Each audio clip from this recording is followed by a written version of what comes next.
उसको वापस छोड़ दिया जाता है। तो उसके बाद जो है इन्होंने विजय, क्योंकि राणा कुंभा था ही ऐसा कि राणा कुंभा कहीं भी जाएगा कुछ भी जीतेगा, उनके साथ साथ में 2-4 लोग तो यही काम करते थे, कुंभा जी आज आपने उनको कूटा, अब तो कुछ बनाना ही पड़ेगा। आधी चीजें तो राणा कुंभा ने ऐसे कर दी, कुंभा जी आज तो आपने गुदगुदी करी, अब तो कुछ बनाना ही पड़ेगा, कुंभा जी आज तो आपने कान के भटका भरा, अब तो कुछ बनाना ही पड़ेगा। तो इस प्रकार राणा कुंभा ने आधे से ज्यादा चीजें तो वही कर दी थी।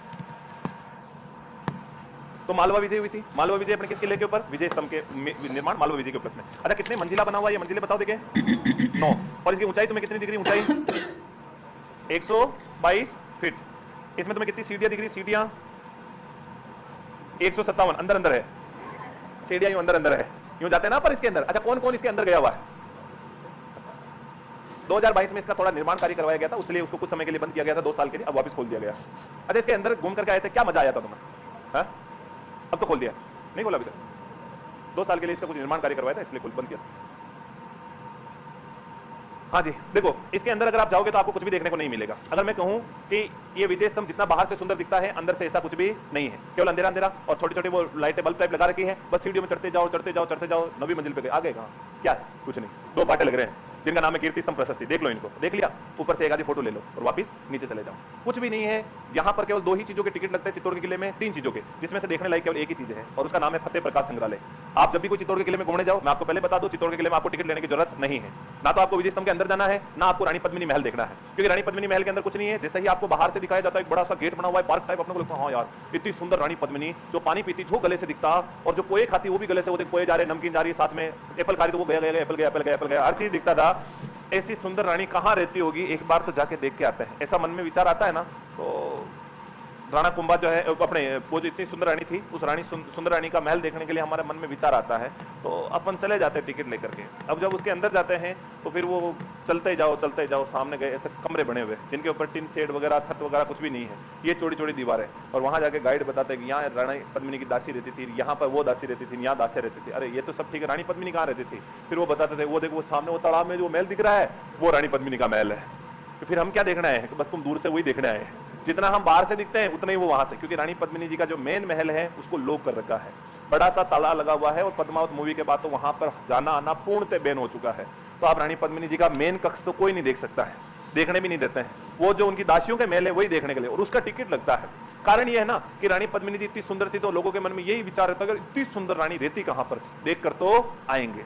विजय स्तंभ के पैसे नहीं लगाने, रानी पद्मिनी जी के महल के पैसे नहीं लगाने, अब तुम्हें जाना फतेह प्रकाश संग्रहालय में।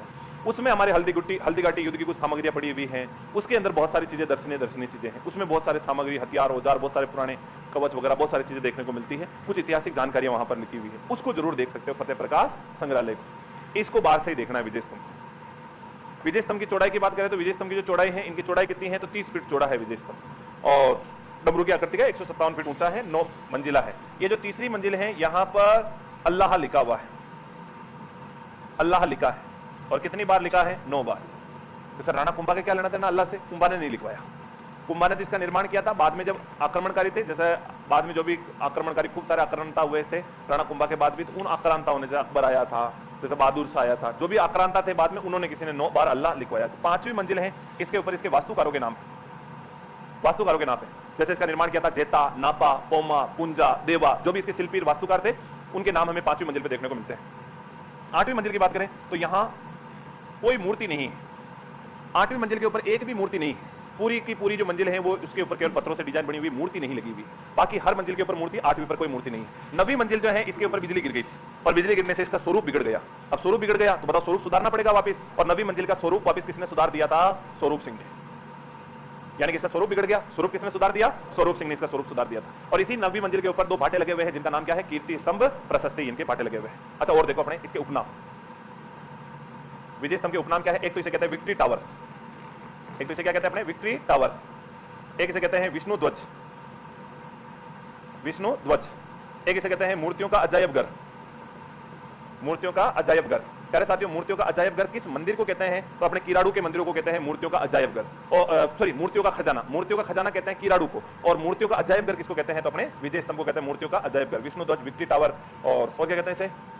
और तो बाकी कथन है इनके लिए कि जैसे ये जो है कुतुब मीनार से श्रेष्ठ हैं, जैसे रोम के टार्जन के समान है, हिंदू देवी देवताओं का विश्वकोश है, जैसे इनको अलग अलग विद्वानों ने इनको अलग अलग उपाधियां प्रदान करी हैं, उनकी बात भी अपन और करेंगे। तो एक बार तो तुम पहले थोड़ा सा लिखो, फिर अपन और बात करते हैं।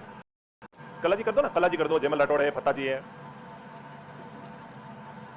मांगूबा का नाम भी लिख लो।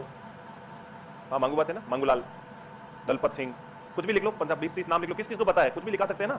कौन था, क्या पता था होएंगे लड़ने वाले, आधी तो ऐसी बातें जुड़ गई है। हाँ लिख सकते, मेरा नाम लिख लो, क्या सबूत है कि मैं नहीं था, मेरे नाम का नहीं था वहां आदमी, होएगा कोई मेरे नाम का।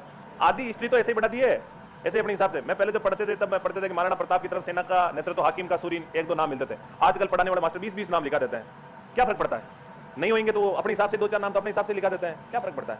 कह देंगे होंगे, कौन ढूंढ रहा है, कहां ढूंढ रहा है, किसको मिल रहे हैं। समझ गए ना मेरी बात को, हाँ शाबाश, लिख ले क्या बचा, वेरी गुड। प्रमुख मंदिर चित्तौड़ के किले में